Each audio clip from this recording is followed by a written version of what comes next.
Hello, and welcome to today's daily news report where I cover all the biggest stories affecting your life and money. You watch this channel each day because I keep you in the loop on what's really going on in Washington, D.C. with President Biden and the U.S. economy. By the way, I showed you guys my Freedom Lover t-shirt 2 weeks ago, and within 24 hours, you guys cleared out my entire inventory.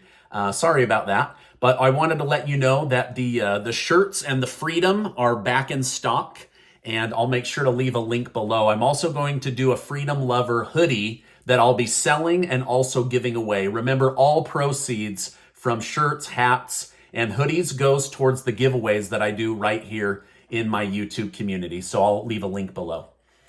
While Republicans may not win the Senate, they are still feeling very confident about winning the House of Representatives. In fact, some conservatives are so confident that they are already starting to plan the impeachment of President Joe Biden. Representative Bob Good said, "I have consistently said President Biden should be impeached for intentionally opening our border and making Americans less safe. Congress has a duty to hold the president accountable for this and any other failure of his constitutional responsibilities. So a new Republican majority must be prepared to aggressively conduct oversight on day one." However, some are arguing that Republicans shouldn't try to impeach Joe Biden, as they previously discouraged Democrats from impeaching Trump. Some say that this would make them look hypocritical, while others say it's what needs to happen. And others say this just looks like petty revenge. So I don't know. Let me know what your thoughts are in the comments down below. Now, one example of a desire for revenge comes with Florida's Governor Ron DeSantis. DeSantis stated, "If Republicans take control, we need a reckoning on all of this regarding the way Dr. Anthony Fauci handled the pandemic." DeSantis chose to handle things very differently than Dr. Fauci, and Fauci made his life a living hell, trying to criticize him every step of the way. New data comes out and showed that Florida actually had one of the better economies and one of the better COVID responses. So, should Republicans treat Democrats the way that Democrats have treated Republicans, or should they turn the other cheek and move forward for the benefit of the country? Again, let me know your thoughts in the comments. Now, people were worried that something was wrong with Governor Ron DeSantis as he missed a $25,000 per plate dinner for New York Representative Lee Zeldin. However, a spokesperson said there's nothing wrong with Governor DeSantis. He purposely chose to stay behind for the funeral of Special Agent Jose Perez, who died in a car crash, but had served as a police person for over 30 years in law enforcement. So DeSantis stayed behind to honor his life. After President Biden announced his plan to forgive large amounts of student loan debt, people started to point out issues with the loans themselves. For example, Zero Hedge argued that debt forgiveness wouldn't be needed if people were getting the right value for their college degrees. They cited surveys that show 45% of graduates aren't able to find a job based on the degree they just went into debt to receive. So should the government be more realistic and conscious about handing out tens of thousands or hundreds of thousands of dollars for degrees that don't pay enough to even pay those loans back during one person's lifetime? So again, what is the responsibility of the school, the student, and the federal government for allowing people to go into this much debt? No bank would give out loans based on somebody with no job, no work experience, and yet the federal government allows someone to go into $100,000 of debt in order to get a degree that they may or may not ever use. So, should there be more risk analysis on the government's part? By the way, did you know that then Senator Joe Biden played a major role in making student loans bulletproof during bankruptcy? Yep, that's right. Student loans don't go away if you file bankruptcy. They're the only loan that doesn't go away with bankruptcy, and that's because of Senator Joe Biden. Also, did you know that then President Bill Clinton tried to forgive student loan debt back in the 90s, And guess who blocked him from doing it? Senator Joe Biden said that the president doesn't have the authority to help millions of Americans get out from under their debt. Now, I find it interesting that President Biden is now trying to give student loan debt forgiveness after spending his entire Senate career making it impossible. Did you know all this? This was all new to me, but you can fact check me on it if you'd like. The Biden administration is attempting to revive Obama's 2015 nuclear deal with Iran. While Iran stated they are reviewing the request, Iranian President Ibrahim Raisi dismissed the idea. He stated, "Nuclear cannot be taken from us in any way." Biden will likely keep trying to negotiate, but their president is insisting there's no need because he claims nuclear weapons are religiously forbidden. The Biden administration clearly doesn't believe this excuse and will likely attempt to continue negotiations until a deal is reached. Now, while Obama, Trump, and Biden have tried to close the Iran nuclear deal, Iran has quietly been building an actual army of thousands of missile-loaded drones that they are now sending to Russia. Russia will be getting hundreds of these unmanned missile-loaded drones any day now.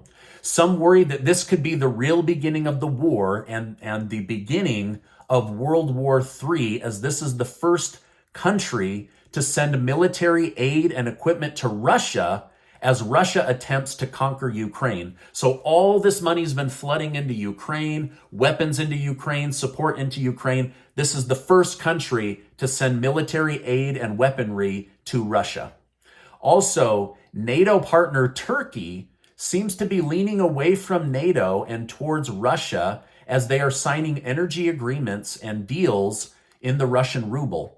Of course, it's not that hard to be mad at Turkey. Their country is dealing with 80% inflation, while the United States struggles with just 8.5% inflation. So if suddenly your dollar was worth 20 cents instead of $1, you might abandon the United States and look for a new ally as well. So although I don't like what Turkey's doing, I can, financially and intellectually understand why they might do that. Now, here's an idea for them. Why don't they pass an inflation reduction bill, but this time actually have the bill do something to reduce inflation? But what do I know? I'm just a guy on the internet. All right, now today I read that Representative Scott Perry is introducing a new bill into Congress that would make it illegal to use U.S. taxpayer money to donate to the World Economic Forum. Finally, somebody is stepping up in defense of American taxpayers. Now, I've been telling you more and more about how this secret group of billionaires and world elite are influencing and manipulating governments all over the world on spending bills, climate change, lockdown, vaccines, etc. Well, it turns out the U.S. federal government has been giving billions and billions of dollars to these billionaires so that they can use this money as unelected officials to manipulate and control governments around the world, including our own. For example, this group wants only clean energy. They want to shut down all oil production. They want to co-parent your children with the government. They also want to microchip your children, get rid of meat, get rid of car ownership, and make humans eat bugs as their main source of protein. You can look all of this up. I'm not making this up.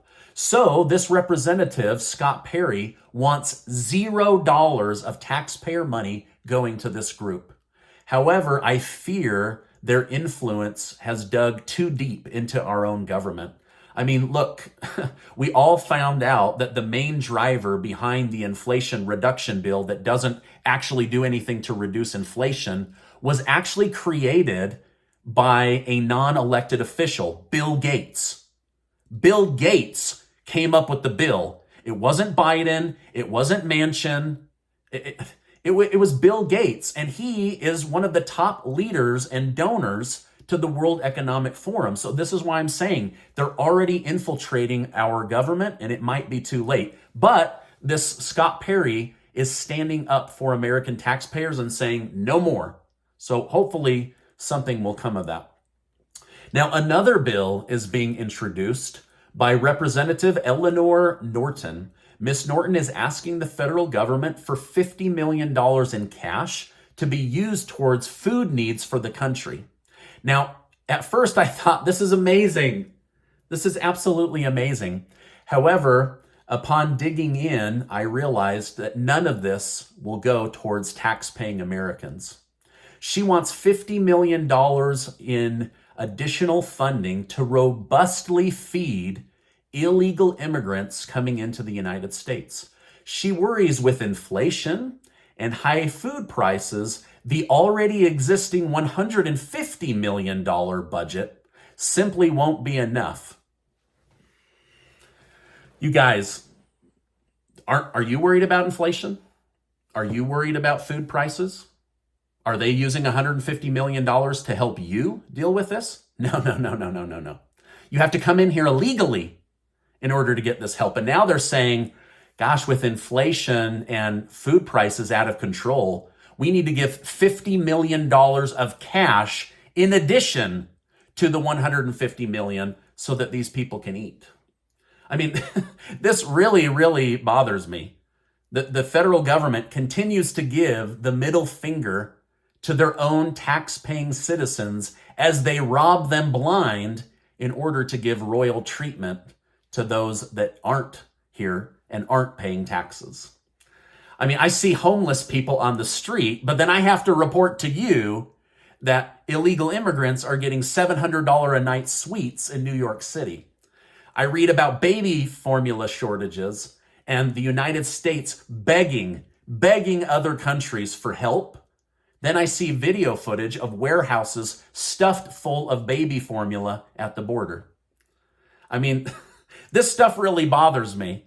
I mean, and as a religious person, I believe every human life has value. Every human life has value.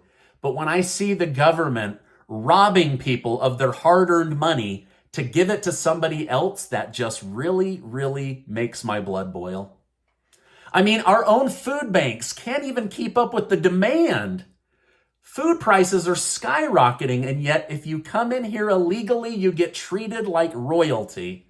It seems really, really unfair and backwards. Whew, sorry, I get off on a tangent. I'm sorry. The United Kingdom is now saying, who on earth told pregnant women to get the COVID vaccine? Well, it turns out it was you, the government of the United Kingdom. However, new data is showing that women are losing babies in the womb at an alarming rate. Now they are saying, do not get this vaccine if you are pregnant. Do not get this vaccine if you wish to be pregnant. It's throwing off your menstrual cycle. And if you're breastfeeding, do not get this vaccine.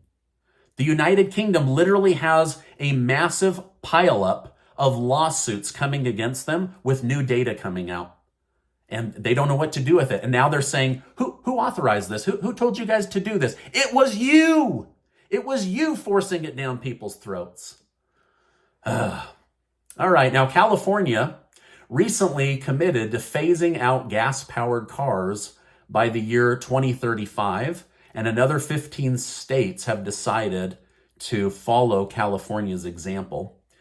Even more are expected to follow soon, which means the oil industry could take a major hit in the next 10 years. So if this is the way that we're going, they better spend that $1 trillion of infrastructure on getting the electrical grid up and running, because as of right now, there's not enough minerals to make the EV batteries and cars they want, and there is not a robust electrical system to be able to handle more people being on electric vehicles.